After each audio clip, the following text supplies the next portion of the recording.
Boa tarde, pessoal. Tudo bem? Como que vocês estão? Boa tarde. Oi, gente. Tudo bom? Tá dando pra ouvir, pessoal? Falem aí como é que está o som. Se tiver baixo, a gente dá um jeito Se aqui. precisa colocar fone, eu não sei onde tá, mas tá livre. Manda um joinha, pessoal, se tiver Se tiver alguém assistindo. isso.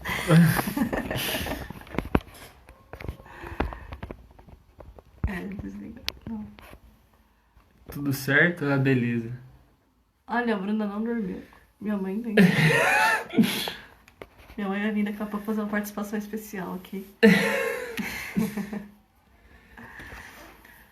Certo, então. Vamos começar a Então rezar. vamos começar. Pedindo o Espírito Santo. Pode puxar. Tá, então estamos reunidos em nome do Pai, do Filho e do Espírito Santo. Amém. Vinde, Espírito Santo, enchei os corações dos vossos fiéis e acendei neles o fogo do vosso amor. Enviai o vosso Espírito, e tudo será criado, e renovareis a face da terra. Oremos. Ó Deus que instruíste os corações dos vossos fiéis com a luz do Espírito Santo, fazei que apreciemos retamente todas as coisas, segundo o mesmo Espírito, e gozemos sempre de sua consolação. Por Cristo Senhor nosso. Amém. Divino Espírito Santo, nós te louvamos e te bendizemos porque fostes enviado para guiar a Igreja, para guiar a alma do cristão na nossa união com o Pai e com o Filho. Nós te louvamos e te bendizemos por este dia, neste santo dia, o dia em que foi enviado aos apóstolos e através da história vem ressoando a mensagem de salvação de nosso Senhor. Que essa mensagem possa ficar sempre em nossa memória para que sempre recordemos o amor do Senhor por nós. Iluminai nossa inteligência e convide a nossa vontade a vos amar acima de tudo, mas principalmente deixarmos nos guiar por vós.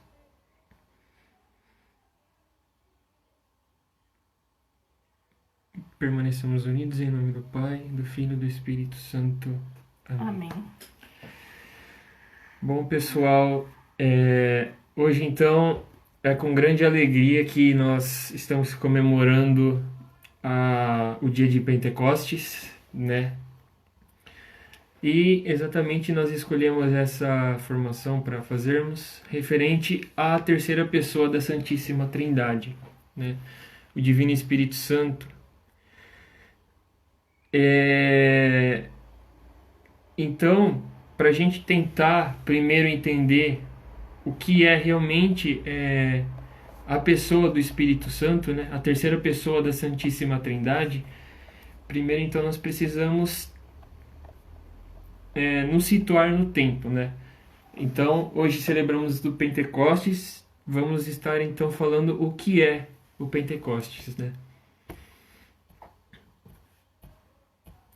Pentecostes. Pentecostes lembra 5, né? Eu fiquei tipo Pentecostes, né? Por que 5? Porque se penta, né? Igual Pentateuco, pentano aí na química orgânica, né? Mas o penta vem justamente desse o 50º dia depois da Páscoa.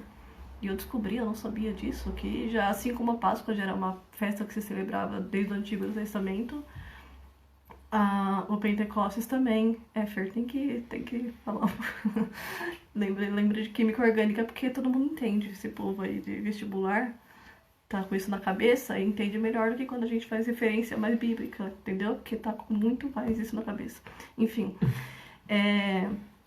E assim como a Páscoa se celebrava desde os tempos antigos, também o Pentecostes, né? De uma outra forma. Então, o Pentecostes, ele é também a festa da aliança antiga, né? A festa da lei, Eu tô até com uma colinha aqui, porque depois entram os seminaristas, eles podem fazer correção e isso daqui fica gravado, é mais fácil de ter prova pra jogar a gente depois chamar a gente de herege. Mas a festa das primícias, né, da gratidão, é a festa da colheita dos frutos mesmo, né? Então, Pentecostes vem disso, né? Esse penta que lembra o 5 é o 50º dia depois da Páscoa. Então é uma festa que também vem desde os tempos antigos. Então, do Pentecostes é isso. Tem mais alguma coisa pra acrescentar? Quer mudar? Não.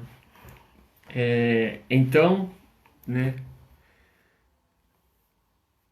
Hoje, qual foi a piada? Eu não entendi. Ah, Hoje vai... nossa. Vamos falar disso. Dos nomes do Espírito Santo. Isso. Referente, então, ao Pentecostes, né? A festa dos frutos, né? Então, o que aconteceu? Há 50 dias atrás, nós comemoramos a ressurreição de Nosso Senhor, né?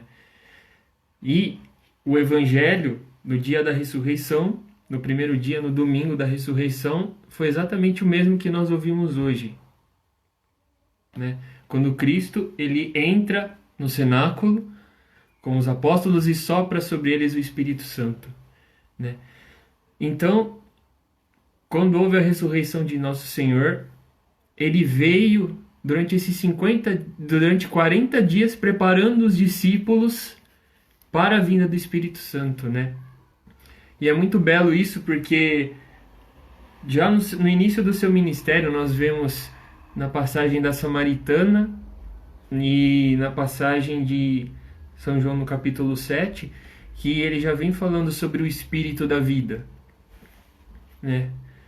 A fonte que jorra água viva é o próprio Cristo, né? Mas dá até pra fazer um link interessante, que eu acho que você vai saber fazer melhor, quando fala desse que ele sopra sobre eles e recebeu o Espírito Santo. O Espírito da vida, o mesmo que é o sopro que ele dá a vida ao homem lá em Gênesis. Sim, né? Quando ele dá vida, esse sopro do Espírito. Na verdade, o Gênesis, ele infunde no homem, no ser humano, a alma, né? E o que acontece com o pecado original, a gente perde a vida na graça. Perdemos a vida na graça, a comunhão de amizade com Deus, o estado de amizade plena com Deus. Então aí, como a gente sabe que a partir do pecado original, que foi uma coisa lá com Adão e Eva, que a gente teoricamente não tinha nada a ver com isso, a gente carrega essa culpa até hoje, né? Então a gente nasce com essa culpa, assim, né? Então pelo pecado original a gente já nasceu, a humanidade perdeu a graça, né? E aí, é por isso que a gente precisa ser batizado. Então é no batismo que a gente vai receber de novo essa amizade com Deus, a vida na graça de novo, né? Então aí o símbolo, né, que a gente vai falar depois também com relação aos 7 sacramentos, mas já entra o batismo, o símbolo da água, né? Assim como os sacramentos, né, a gente define sacramento como sendo um sinal visível de uma graça invisível. E o Espírito Santo, ele aparece com várias nomenclaturas, né? Como a gente vê na Bíblia, em várias vezes que fala sobre o Espírito Santo, tem diversas nomenclaturas. E no sacramento, ele é visivelmente representado por aquilo, pelo sinal do sacramento em si. Por exemplo, no batismo, a água, né? É o próprio Espírito Santo, essa água. E aí depois, nos demais sacramentos. Vai falar já? Os demais sacramentos, ou termina a sua linha de raciocínio que eu devo ter cortado? Não, então, referente a isso, né? Nosso Senhor Jesus Cristo, enquanto no seu ministério terreno, ele já vinha preparando, já vinha comentando sobre o Espírito Santo, né? Mas é bonito que na última ceia, na oração sacerdotal do Senhor, ele vem e reforça isso, né? Eu irei para o Pai, mas não vos deixarei sós. Enviarei um novo defensor, o Espírito Paráclito, né? Paráclito é advogado, né? É paralítico. Paráclito. E é muito bonito isso porque nós temos que ter essa ideia, né? Então, Deus, na eternidade, ele é um Deus em 3 pessoas. O Pai, o Filho e o Espírito Santo. Né? Então, o que acontece na eternidade desde sempre, na verdade, né? O Pai gera o Filho e o Filho ama o Pai. E esse amor incondicional de um pelo outro, do amante ao amado e do amado para o amante, é o Espírito Santo, né? Confundi a cabeça do Mateus. Mateus tá aí. Ele confunde a cabeça dele essa parte, né, Mateus? Depois me ajuda que você já deu um nó sobre isso, já desfez esse nó. Qualquer coisa você ajuda a gente aí. Isso. A gente tem que pensar que a Santíssima Trindade é uma eterna comunhão de amor, né? Entre o Pai, o amante, e o Filho, o amado. Esse movimento de amor entre o Pai e o Filho é o Espírito Santo. É a pessoa do Espírito Santo. E ele vem e se manifesta no ministério, na encarnação, né? Quando o Espírito vem sobre Nossa Senhora e repousa sobre ela para gerar o Filho na carne, de forma humana, né? E depois, no batismo, o Pai fala e o Espírito Santo em forma de pomba repousa sobre o Cristo, né? Depois o Espírito Santo conduz Nosso Senhor ao deserto.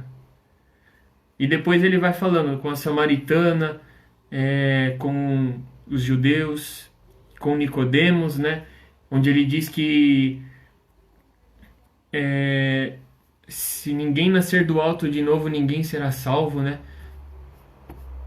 Então, quando ele fala, quando Nosso Senhor ele remete a visão das coisas eternas, ele vem falando através do Espírito Santo, que é pelo Espírito Santo, né? Mas então, durante o ministério do Senhor, ele vem falando sobre isso, mas ficou muito mais claro, né, na sua promessa na última ceia, né, quando ele diz que enviará um novo defensor, né?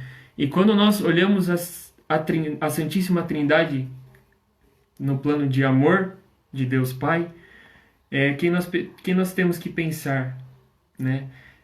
Que o Pai tem dois braços, que veio para ajudar na salvação da humanidade.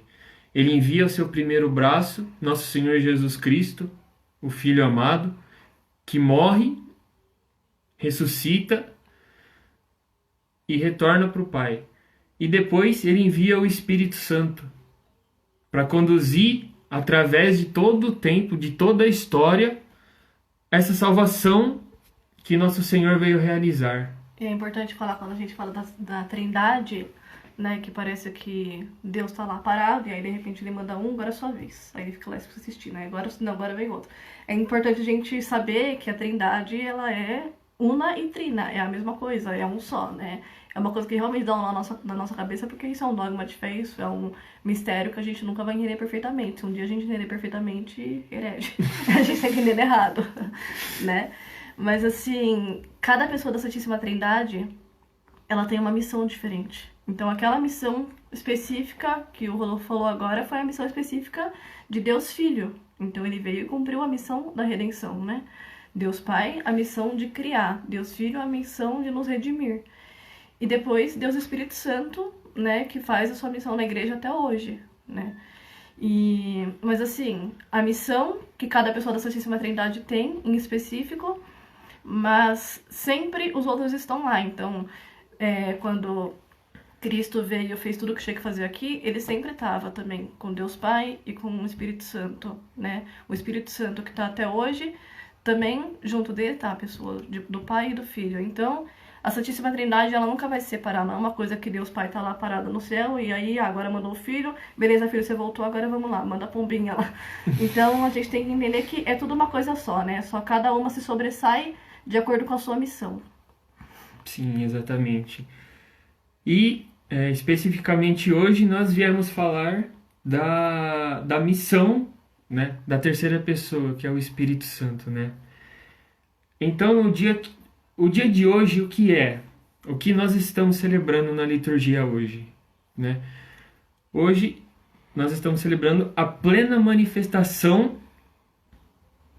do Espírito Santo na vida da igreja, né? Então, quando os apóstolos estavam reunidos no cenáculo com Nossa Senhora, então veio todo aquele tremor, aquela ventania, né? Aquele vento impetuoso que, como línguas de fogo, vieram sobre os apóstolos, né?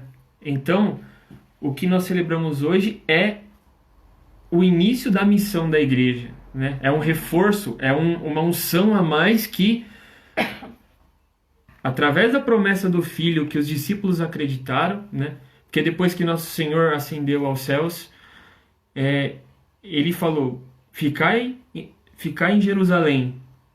Então, quando nós lemos que eles estavam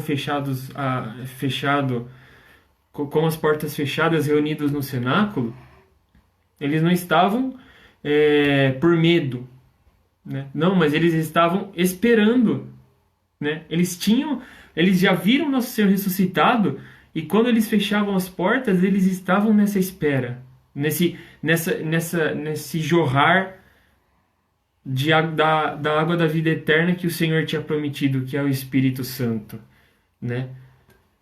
Só que muitas vezes nós não compreendemos isso, né? São José Maria Escrivá e outros santos também, eles dizem que o Espírito Santo é o hóspede desconhecido da alma, né? E realmente, se nós formos parar para pensar, quando nós professamos o credo, na hora que chega no Espírito Santo, o credo mais curto, né? Nós simplesmente falamos, creio no Espírito Santo, na Santa Igreja Católica, né? Crer no Espírito Santo, ok, mas a missão de cada cristão, quando batizado, é realmente conhecer mais, adentrar mais nessa vida da Santíssima Trindade através do Espírito Santo. E é interessante porque quando a gente fala do Espírito Santo, parece que é a pessoa mais conhecida da Santíssima Trindade, né? Porque realmente ele suscita, é ele que tem a missão de suscitar, né? Mais pra frente eu vou falar um pouquinho isso, mas de suscitar tudo isso na igreja, né? Tudo que a gente tem atualmente. Mas, porque quando você pega teologia da igreja, sei lá, vai falar sobre Deus Pai, assunto sobre Deus Pai, tem um pouquinho de coisa. Sobre Cristo tem muito, muito material, mas quando você fala sobre o Espírito Santo, eu acho que uma biblioteca do tamanho de uma cidade não é suficiente. É muita coisa, muito documento, muita coisa escrita que vai falar sobre a pessoa do Espírito Santo. Mas aí a gente vê que ele acaba sendo um desconhecido, porque a gente acha que conhece ele, porque a gente tem um senso comum de achar que quando a gente vai na igreja sente aquele friozinho na barriga, é o Espírito Santo. Sim. Né? E aí a gente acha que conhece por conta disso. E aí o dia que eu não sentiu esse friozinho na barriga, o Espírito Santo não estava com você naquele dia. Então ele é o desconhecido porque ele não é só isso, né? E inclusive não tá errado de pensar também parte disso, porque é ele que, por exemplo, é ele que vai suscitar em nós essa vontade de mudança, essa vontade de conversão, né? Por exemplo, aqui na paróquia a gente tem um encontro de jovens que é o Querigma, né? E é muito legal porque, assim, pega jovens que estão aí... já ouviu falar de Deus, mas sei lá, tá na vida. E aí, de repente, faz esse encontro e parece que, nossa, eu encontrei Jesus, eu quero mudar de vida. E sabe aquela disposição que a pessoa fica? Eu acho que muita gente já teve essa experiência de, seja no retiro, seja na palavra que seja, né? Porque o Espírito Santo, ele age na palavra. E quando ele age na palavra, ele age naquele que está falando, naquele que está ouvindo. E aí aquela sede que a gente tem, aquela coisa que a gente escuta isso, a gente fala, nossa, o mundo precisa ouvir isso. Ultimamente eu tô nessa coisa. Tem coisa que eu falo, gente, o mundo precisa ouvir isso, eu preciso falar pra todo mundo, eu preciso... Sabe, quando você estuda aquilo e você fala, nossa, né, como o Mateus faz, aquele negócio assim. É o Espírito Santo que faz assim, E essa é a ação do Espírito Santo mesmo, né? O Espírito Santo que age quando a gente tem aquela sede de conhecer mais, aquela sede de conversão, da nossa conversão e também da conversão de almas, da conversão de outras pessoas, né? Que a gente fala que a palavra de Deus é uma coisa tão boa assim que a gente não consegue segurar só pra nós, né? A gente não consegue escutar uma palavra de amor e ficar e guardar pra gente, porque se isso aconteceu é porque a gente não escutou de verdade. Sim. Então o Espírito Santo ele vai agir nesse sentido. Sim. E é exatamente por esse motivo que o espírito, ele é conhecido como o hóspede da alma, né? E que nós O santificador também, né? Isso, a missão dele de santificação, nós já vamos entrar um pouquinho. E mas essa realidade de ser o grande desconhecido, por quê? Porque realmente nós não temos nós não aprofundamos nessa relação com o Espírito Santo, né? Nós temos que entender que o Pai, ele criou tudo. O Filho veio, redimiu tudo, nos deu vida nova e nos deixou o Espírito Santo. Ou seja, o Espírito Santo é o que nos liga hoje ao Pai e ao Filho. É ele que nos santifica, né? Não por natureza, porque pela nossa própria natureza a gente não vai conseguir santificar nunca, porque a nossa natureza já está manchada, já está maculada, né? Não imaculada, mas maculada, já está com a mancha. Sim. E é pela graça, a missão principal dele então é nos santificar. E se a gente não conhece ele tão profundamente, se a gente acha que ele que conhece ele, não conhece nem 10%, é porque a gente não se deixa conhecer, né? Sim. Porque justamente toda a graça que Deus manda para nós no dia a dia, toda a graça de santificação, de mudança de vida, de conversão e que a gente despreza muito sem perceber, é o Espírito Santo. Porque se a gente tivesse essa intimidade maior com o Espírito Santo, se a gente conseguisse, né, assim, mesmo através do próprio conhecimento de uma leitura espiritual ou de um estudo da palavra, são coisas que a gente vai se aprofundando na fé. E além disso, também uma vida de oração mais constante. E a gente perde esses momentos de graça muito grande, né? E por isso, porque é pelo Espírito Santo que a gente é santificado. E a gente perde esses momentos, a gente perde essas oportunidades. Sim, infelizmente nós muitas vezes estamos com o coração tão fechado, né? Com um certo egoísmo que acaba crescendo, que impede realmente essa ação que o Espírito Santo quer fazer em nós, né? Agora a gente vai falar um pouquinho sobre os sinais, né? Como o Espírito Santo se manifesta, né? Se manifestou na história e como ele vem se manifestando até hoje, né? E é isso que nós queremos tratar aqui, né? Que esse Pentecoste seja um novo impulso para nós podermos nos relacionar verdadeiramente com o Espírito Santo, deixarmos nos guiar por ele, né?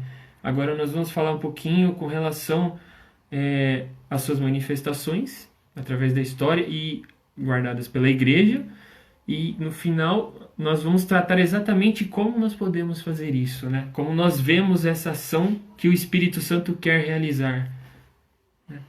Então, quando a gente fala que a igreja ela nasce em Pentecostes, tem que entender que a igreja, na verdade, ela sempre esteve no coração de Deus, desde toda a eternidade, né? Mas ela nasce, simbolicamente falando, na cruz, quando, sendo perfurado o peito de Cristo, de lá jorram sangue e água. São os dois sinais, primeiros sinais do Espírito Santo, né? Ali como sacramento falando.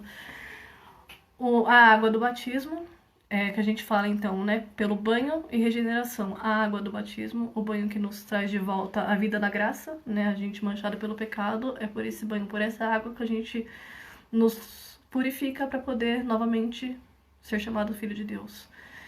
E pelo sangue da Eucaristia, né, da regeneração, o sangue da penitência aqui é no sentido da Eucaristia. Então, pelo batismo a gente recebe a vida de Cristo, né, a vida na graça. Na crisma a gente vai receber a força para poder viver na graça. Então, na crisma que a gente costuma falar que a gente recebe os dons do Espírito Santo, né?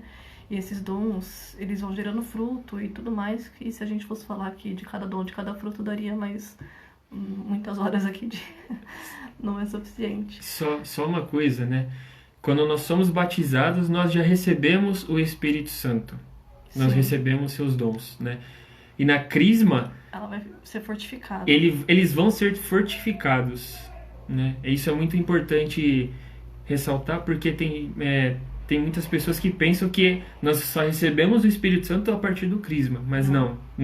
Desde o nosso batismo lá, quando nós recebemos o sacramento do batismo, o Espírito Santo já habita com uma certa plenitude em nós, nos tornando os filhos de Deus, né? Como São Paulo diz na carta aos Gálatas, ninguém chama a Deus de Pai se não estiver Com o Espírito. com o Espírito, se não for pelo Espírito Santo, Uhum. né? E na Crisma é o que basicamente nós celebramos hoje, né? Um novo ardor no coração de cada na alma de cada cristão, né? E pela Crisma a gente realmente somos pequenas tochas, pequenas chamas de fogo, né? A partir da Crisma. Sim. Porque assim, pelo batismo a gente já é filho de Deus e a gente tá ali pela nossa própria salvação. Pela Crisma já nasce uma missão maior. Porque pela Crisma a gente tem a responsabilidade não só pela nossa salvação, mas pela salvação de outras almas. Sim. Então a partir dali a gente é portador dessa chama, né? Como se fossem as línguas de fogo mesmo, né? Esse Pentecostes. Então pela Crisma a gente tem a missão também, né? Não basta mais simplesmente a nossa salvação, mas a missão de salvar as almas também. Então pela Crisma todo cristão, né? Tem essa missão. Sim. Então, pela Eucaristia, o Espírito Santo age na consagração, né, do corpo e sangue de Cristo que se molam. Pela penitência na remissão dos pecados, é onde age o Espírito Santo. Pelo matrimônio, o amor de aliança, né? E o matrimônio que a gente fala, principalmente o matrimônio dos últimos tempos, e essa aliança também entre Cristo e a Igreja. Sim. Né? Na ordem, a unção de Cristo como cabeça e esposo da Igreja. A unção dos enfermos é uma força que dá na carne de completar aquilo que faltou na paixão de Cristo. Uhum. Então, os sacramentos, eles dão Cristo para nós, literalmente, né? Dão a vida em Cristo. Então, assim, às vezes a gente conhece uma pessoa que, nossa, uma pessoa que muito virtuosa no sentido das virtudes humanas, né? A pessoa não tem sacramento nenhum, não frequenta igreja, a pessoa que... o que importa é nosso coração, aquela pessoa mais assim. Mas você vê que é uma pessoa que vive retamente, mesmo sabendo que, sei lá, às vezes a pessoa até acha que Deus não existe. Mas a pessoa é, digamos que moralmente boa, né? Então essas virtudes humanas, assim, é como se a gente achasse que pela própria humanidade essa pessoa conseguiria se santificar e não consegue, porque se ela não tem a vida na graça, se ela não tem a frequência dos sacramentos, não dá, porque é o Espírito Santo que nos santifica. A gente nunca vai se santificar pelas nossas próprias forças, né? A gente tem sim que criar o hábito por nós próprios, que também de nada adianta a gente ficar lá largadão e esperando que o Espírito Santo venha aqui e nos leve pro céu. Né? A gente tem que fazer a nossa parte, só que a nossa santificação ela é possível juntamente com o nosso esforço, com a graça do Espírito Santo, porque é Ele que nos santifica, é Ele que é o santificador da igreja, né? Dessa igreja que é a alma da igreja que somos nós, né? Sim. E também o Espírito Santo, como que ele age na igreja, no sentido da infalibilidade da igreja. Vou pular muito se eu falar isso agora já? Não, pode falar. Tá, a gente combinou mais ou menos, vocês estão vendo, né? Aqui na graça do Espírito Santo. Porque, por exemplo, aliás, a gente vinha ouvindo nas leituras aí, né, até umas 2 semanas atrás, quando Cristo falava propriamente do envio do Espírito Santo, né? Que ele fala, eu vou, mas eu tenho que ir para que possam ficar com o Espírito Santo. Sim. E assim, é importante entender que nunca vai acontecer o Espírito Santo de repente revelar uma coisa nova, né? Uma coisa que a gente não sabe, uma coisa nova vai ser revelada, algo que não existia antes. Não, o Espírito Santo ele serve para guiar, para iluminar a igreja em tudo que já foi revelado. Porque com a vinda do Filho e com tudo que o Filho cumpriu aqui nessa terra, tudo que tinha que ser revelado já foi revelado. A missão do Espírito Santo é simplesmente conduzir a igreja para compreender isso, né? Então, por isso que quem acompanhou aí um pouquinho das lives do Graça, que a gente falou dos dogmas, a gente fala que os dogmas não são nenhuma novidade, né? Não é a partir daquele momento que o dogma passa... o dogma passou a existir, então a partir daquele momento que aquilo aconteceu. Não. São coisas que sempre aconteceram e o Espírito Santo guiando a igreja mostrou que foi assim. Por isso que a gente pode falar da infalibilidade. Isso, infalibilidade. Da igreja. Não porque o Papa é infalível em si, não por conta da pessoa do Papa, da pessoa dos bispos, da pessoa seja quem for. Mas porque é o Espírito Santo que guia a igreja numa unidade, que é ele que vai clarear tudo isso. Tanto que a gente entende que só quem tem o poder de interpretar a Escritura é o magistério da igreja. Só ele foi dado esse poder, e isso, né, pelo próprio Sim. Cristo, quando deu esse poder aos apóstolos, né, e a partir dos apóstolos nós temos... E por que isso? Isso é importante, né? A gente vê hoje um monte de nomenclatura de, entre aspas, igrejas, comunidades eclesiais, né? Que é o nome certo. E cada um falando uma coisa. Aí eu fico pensando, imagina se não fosse o Espírito Santo, a gente teria o que a gente tem hoje, a mesma verdade. Porque vocês já brincaram de telefone sem fio? Telefone sem fio, às vezes você tem lá 5 pessoas, você fala uma frase pequena. Aí começa a falar um no ouvido do outro, na hora que chega lá na 5ª pessoa, que não é muita coisa, já tá totalmente... Ou já é totalmente outra frase, ou é a primeira frase totalmente distorcida. Agora vocês imaginam essa igreja de 2020 anos? 2020 hoje. Passando, né, porque a gente fala tradição apostólica, se fosse só passando, assim como se fosse meio com um telefone sem fio. Imagina como que estaria distorcido hoje. E por que a verdade é uma e ela não muda nunca? Porque é o Espírito Santo que guia. E é nisso que a gente acredita, né? É por isso que a gente sabe da infalibilidade da igreja, porque não é as pessoas que... O Bruno colocou, importante salientar que existe um carisma chamado infalibilidade papal, que tem requisitos para ser usado e é uma nítida manifestação do Espírito Santo. Sim, eu não quis dizer que o Papa não é infalível, eu quis dizer justamente do porquê da infalibilidade do Papa, né? Sim. Eu quis dizer, faço uma ressalva aqui, caso não tenha ficado claro, eu quis dizer que não é por conta da pessoa do Papa, não é por conta da pessoa lá do Papa Francisco, que o Francisco é infalível, mas ele a infalibilidade dele está dentro dos dogmas, né? Mas porque é o Espírito Santo que guia ele. Sim. Né? O Espírito Santo que guia desde que Cristo deu esse poder a São Pedro, né? Tudo que ligares na terra será ligado no céu, tudo que ligares na terra será ligado no céu. Sim. Então, o que eu quis dizer aí nesse sentido, Bruno, não sei se ficou, mas é bom você falar para caso outras pessoas tenham entendido isso também, né? A infalibilidade é por conta de que quem guia isso é o Espírito Santo, né? E não pela pessoa, né? Sim. Porque às vezes a gente acha que igual deu aquele problema que graças a Deus já tá resolvido, mas quando aconteceu lá do Sínodo da Amazônia. Ah, meu Deus do céu, socorro, agora o Papa vai falar que padre pode casar e que vai ordenar a mulher, não sei o quê. E a gente tem que entender que, assim, a casa de Deus não é algo que chega lá um Papa e tá alugando, ele vai lá e pinta a parede de amarelo, chega outro Papa, não gostou da parede amarela, vai lá e pinta de verde. Não, não é assim, né? Sim. Então é muito mais profundo que isso, e quem guia é o Espírito Santo, realmente. Sim. Até nós vemos, por exemplo... recentemente agora, durante essa pandemia, né, um exemplo dessa infalibilidade, né, se não for, com certeza, quando o Papa Francisco resolveu dar a bênção Urbi et Orbi, no dia 27 de março, com certeza foi uma inspiração do Espírito Santo. Por que isso?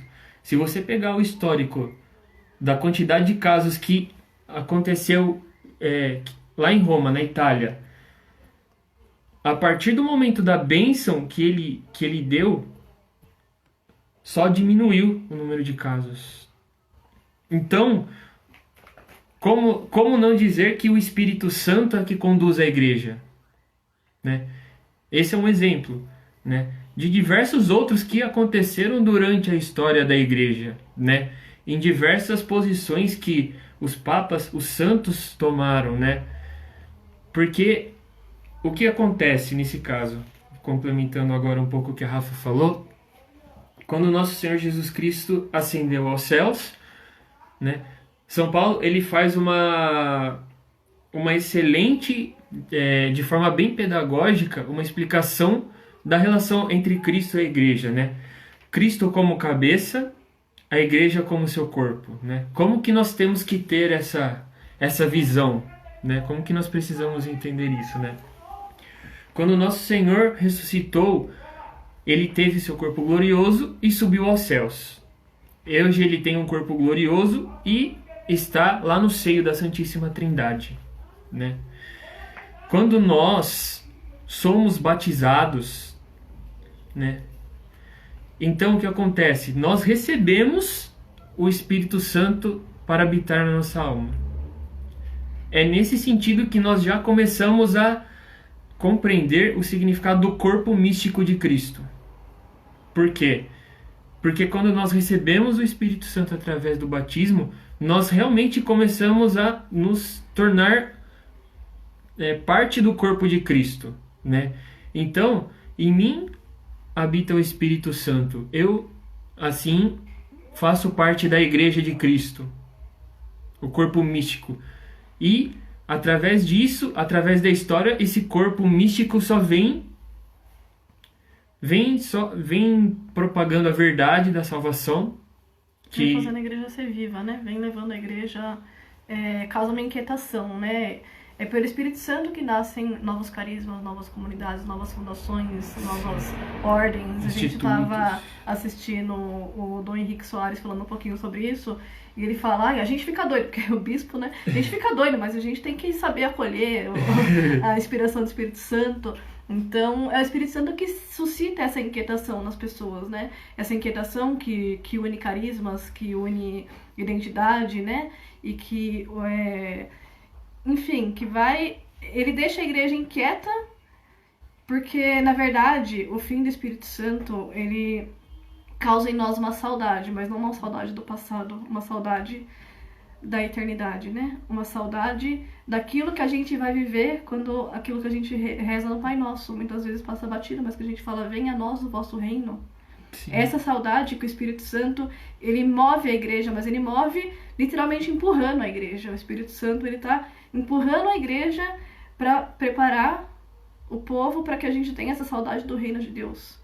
E a gente, com essa saudade do reino de Deus, a gente querendo viver nessa eternidade, a gente fica nessa inquietação, né? E essa inquietação de querer viver cada vez mais na verdade, cada vez mais na unidade com a igreja, na doutrina, nas virtudes, né? Crescer em virtude e nessa sede de querer ser santo, porque se são os santos que habitarão diante de Deus e se nós queremos isso, então é essa sede de santidade. E é o Espírito Santo que vai suscitando tudo isso, que vai causando essa inquietação aqui, assim, na gente, né? Sim. E até um pouquinho, posso só pegar uma parte do catecismo do que eu estava falando sobre o magistério, né? No catecismo da Igreja Católica desde os 75, mais ou menos, ele vai falar sobre essa parte, né, de que o magistério é que está incumbido de interpretar as Sagradas Escrituras. E aí eu vou ler um pedaço do 91 ao 93, cortando para não ficar tão grande, mas ele fala assim: todos os fiéis participam da compreensão e da transmissão da verdade revelada, porque já foi revelado, né? Sim. E a compreensão que vem pelo Espírito Santo. Receberam a unção do Espírito Santo que os instruiu e os conduz à verdade em sua totalidade. Então ele vem para conduzir em sua totalidade. E aí ele vai falar, então, né, lá no 93. Vou pular para lá já. Por este senso de fé excitado, quando a gente fica inquieto, né? E sustentado pelo Espírito Santo, porque ele não causa em nós só essa inquietação, mas ele também nos sustenta, né? Sim. Quando a gente está nessa inquietação, mas a gente busca retamente isso, a gente tem o sustento do próprio Espírito Santo, sim, né? Porque se a gente não tem o Espírito Santo, a gente fica igual o cachorro correndo atrás do rabo. A gente quer, mas não sabe o quê, né? E então, sustentado pelo Espírito Santo, pelo Espírito da verdade, o povo de Deus, sob a direção do Sagrado Magistério, né, são eles que estão à frente, adere indefectivelmente à fé, uma vez para sempre transmitida aos santos, e com reto juízo penetra mais profundamente e mais plenamente a aplica à vida. Então é nesse sentido, né? A gente vê que o Espírito Santo, ele está suscitando, e ele é o santificador, e ele vai suscitar nos santos, e isso não quer dizer que são só aqueles que são predestinados à santidade, e aí os outros não. Não, todos Sim. nós, batizados, temos esse fim último, essa vocação à santidade. Sim. Né? Então, quando a gente busca isso, a gente vai, o Espírito Santo vai sustentar, né? Porque Sim. ele suscita em todos, Sim. desde que a gente recebeu pelo batismo já para o Espírito Santo, né? Tem um poema de Santa Teresinha que fala: ó, meu Deus, desejo ser santa, mas sei bem que não sou capaz, né? Não sei se é bem assim o poema, mas eu sei que na música da Shalom fala assim. E eu acho muito bonito esse trecho, porque ela fala que seja tu mesmo minha santidade. Então, é isso, né? Assim, o desejo. E a Santa Teresinha também fala que Deus não colocaria nela um desejo de algo impossível. Se ele coloca esse desejo de santidade nela, é porque ele vai fazer com que seja possível. Sim, com certeza. E aí ela encontra essa pequena via que é maravilhosa, que todos tem que aplicar assim na vida, né? O ordinário, né? Sim. Não é aquela questão de santos de grandes coisas, mas é a santidade no ordinário, nas pequenas contrariedades da vida e coisas do tipo. Sim, com certeza. Agora, então, principalmente, nós vamos iniciar o tempo comum da igreja, né? O que a igreja nos faz, né? Nos faz compreender como o tempo comum, né? Quer dizer, recebendo plenamente o Espírito Santo em Pentecostes, é no ordinário da nossa vida, nos nossos trabalhos, nas nossas relações com nossas famílias, com nossos amigos, é que realmente nós precisamos tentar levar uma vida santa, né? Santa Catarina de Siena, ela, na conversa com Deus Pai, ela diz que todo cristão é chamado a edificar o outro com uma vida boa, santa e reta, né? Em que sentido que acontece isso? Quando nós nos deixamos ser moldados pelo Espírito Santo, né? Como a Rafa falou, todos nós somos agraciados com o Espírito Santo no nosso batismo, né? E como nós vemos a sua ação concretamente hoje na igreja, né? A vida dos santos são claro testemunho disso, né? Os santos, quando eles são canonizados, por que eles são canonizados, né? Porque ali é a plena manifestação de Deus agindo por ele, né? Então, como que nós temos que compreender isso, né? Quando nós somos batizados, né? Nós já falamos, nós recebemos esses dons do Espírito, né? Esses dons do Espírito são como certas antenas que ficam ligadas para o céu, né? Esperando, tentando sintonizar com a vida de Deus na eternidade, né? Então, o que acontece? Nós recebemos esses dons, né? Nós não vamos falar tanto de cada dom aqui, né? Mas nós recebemos os 7 dons do Espírito Santo, né?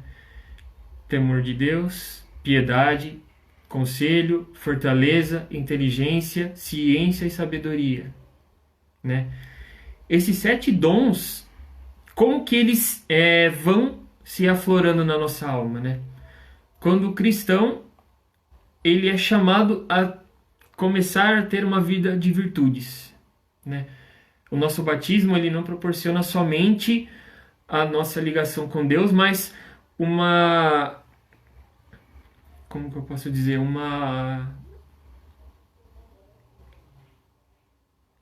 Nossa vida vai sendo mais planificada, né? Nós começamos a nos tornar mais santos a partir do momento que nós nos deixamos ser moldados pelo Espírito Santo, né? E quando acontece isso? Quando o cristão, ele quer viver uma vida de virtudes, né? As virtudes, elas nos fazem crescer aos poucos. É um edifício, né? Você constrói uma parede, depois você vai colocando a massa, depois você pinta. É todo o processo durante a vida que nós vamos cultivando. E como que acontece isso? A plena manifestação dos dons do Espírito Santo são nas virtudes. Ou seja, quanto mais eu desejo ter uma vida virtuosa, mais o Espírito Santo age em mim. E quem mais é testemunha disso do que os próprios santos, né? Nós, por exemplo, vemos na vida de São Francisco de Assis, né? Ele vai e beija um leproso. Há diversos momentos na história dos santos que nos mostram que é mais Deus que agiu do que a própria pessoa do santo, né? Então, não é só querer ter a vida virtuosa, mas é deixar-se moldar, deixar a alma se moldar pelo Espírito Santo, né? São Paulo fala, a carta aos Efésios, que nossas aspirações precisam ser como as de Cristo, até que nós possamos chegar na mesma estatura que Cristo, né? E que sentido é chegar à mesma estatura de Cristo? É exclamar como ele exclamou: não sou eu quem vivo, mas é o próprio Cristo que vive em mim. E quando nós nos deixamos nos moldar pelo Espírito Santo, seus dons são manifestos através, aperfeiçoando as nossas virtudes. Então é aí que começa uma transformação do coração, né? Então essa transformação já não sou eu quem vivo, mas é o próprio Cristo que vive em mim. É uma troca de coração, né? Isso é muito belo. E isso, relembrando e frisando, todos nós somos chamados a ter. Todos nós somos chamados... Travou, voltou. Voltou? Ah, beleza. Então todos nós, através do batismo, somos chamados a cultivar isso no nosso coração. E na crisma nós recebemos essa força. O Espírito Santo ele vem com mais força para exatamente aperfeiçoar essa nossa transformação de coração. Isso. E é interessante, né? A gente começou aí a live, quem tava entrando no comecinho, com aquela música, como fala que eu vou falar? Veni Creator Spiritus. Essa música aí. E ele fala dos septiforme, né? Septiforme. Que o Espírito Santo nas 7 formas, né? Porque às vezes a gente fala do Espírito Santo e imagina que é uma pomba, mas, né? O que é o Espírito Santo em si. E as 7 formas dele estão ligadas a tomar a forma dos sacramentos, como eu falei, né? E também a gente vê nas Sagradas Escrituras vários símbolos que coloca, né? Pro Espírito Santo. E aí, tá já encerrando o nosso tempo aí, mas acho que dá tempo de falar um pouquinho de cada símbolo. Uhum. A água, por exemplo, que a gente recebe no batismo, tem esse símbolo do novo nascimento, né? A unção pelo óleo, né? Ela simboliza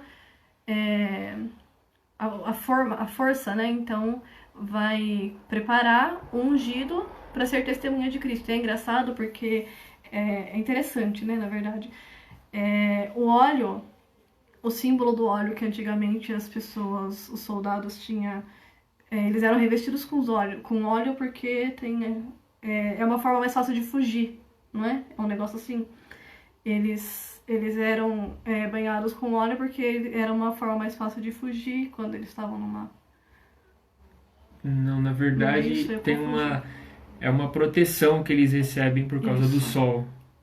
Da queimadura do sol. Eu sei que e aí o óleo tem relação a isso com relação aos soldados. Eu lembrei disso agora, então não foi algo que eu fui aprofundar. Mas tem relação com os soldados, né? De como colocavam os soldados banhados a óleo. E aí, justamente, né? Na crisma a gente acaba fazendo parte desse exército, né? Como sendo soldados. Então o símbolo do óleo tem essa mesma relação.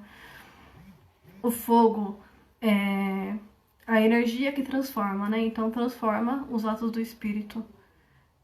Eu já vi alguma coisa com relação a fugir, mesmo que o Matheus falou, mas qualquer coisa a gente pesquisa e faz um post lá no... A nuvem e luz são símbolos inseparáveis das manifestações do Espírito Santo. Desce sobre a Virgem Maria para cobri-la com sua sombra. No Monte Tabor, na Transfiguração, na Ascensão, aparece a sombra e a nuvem. O selo é um símbolo próximo ao da unção, indica também o caráter indelével da unção do Espírito nos sacramentos e fala também da consagração dos cristãos.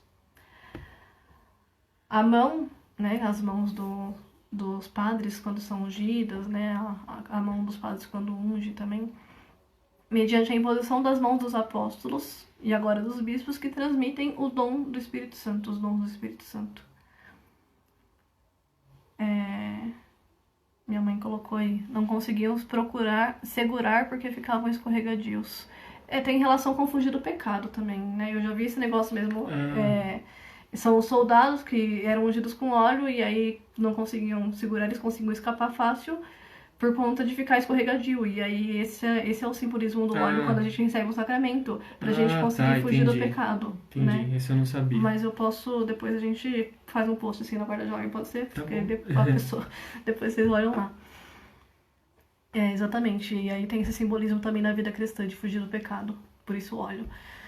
A pomba, no batismo de Jesus, o Espírito Santo aparece no formato de pomba, né? E, enfim, para encerrar isso, né? O Espírito Santo, Ele é o defensor, o que traz a verdade. Ele atua principalmente no coração humano e também na história do mundo, né? Sim. E ele vai conduzindo, isso é importante a gente falar, porque agora com o Pentecostes se encerra esse tempo pascal e a gente começa um tempo comum. O que é um tempo comum? Ah, é um tempo, sei lá, todo mundo ficar esperando aí a próxima festa que é, sei lá.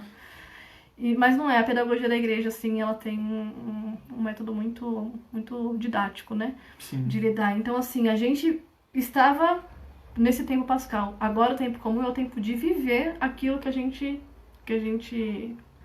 teve durante todo o tempo pascal. Agora é o tempo de viver, de colocar em prática isso que a gente aprendeu. Né? O tempo pascal a gente vai aprendendo.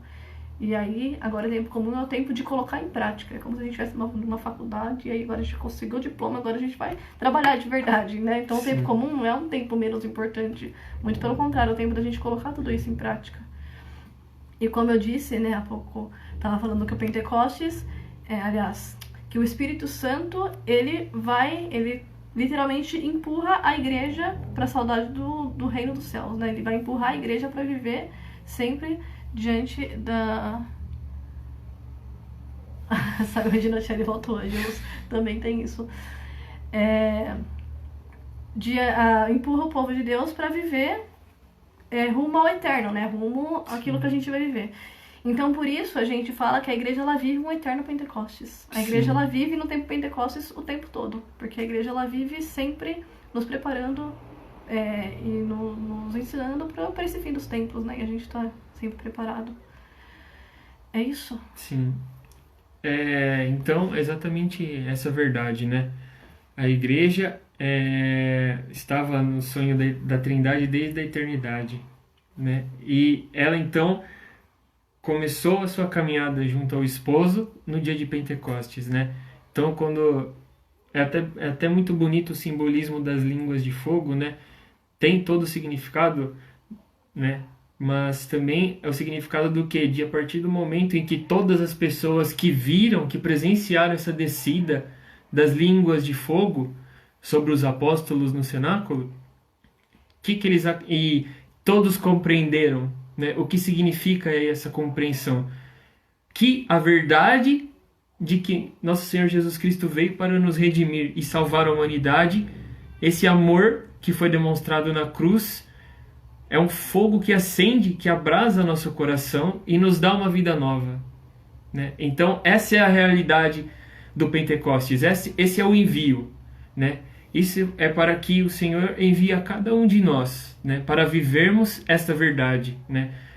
Que fomos criados por Deus Pai, que nosso Senhor Jesus Cristo, Deus Filho, Ele se encarnou, morreu e ressuscitou por nós, e que o Espírito Santo é enviado para sermos testemunhas dessa verdade, e não só testemunhas, mas nos deixarmos moldar, nos deixarmos ser conduzidos realmente pelo Espírito Santo, né?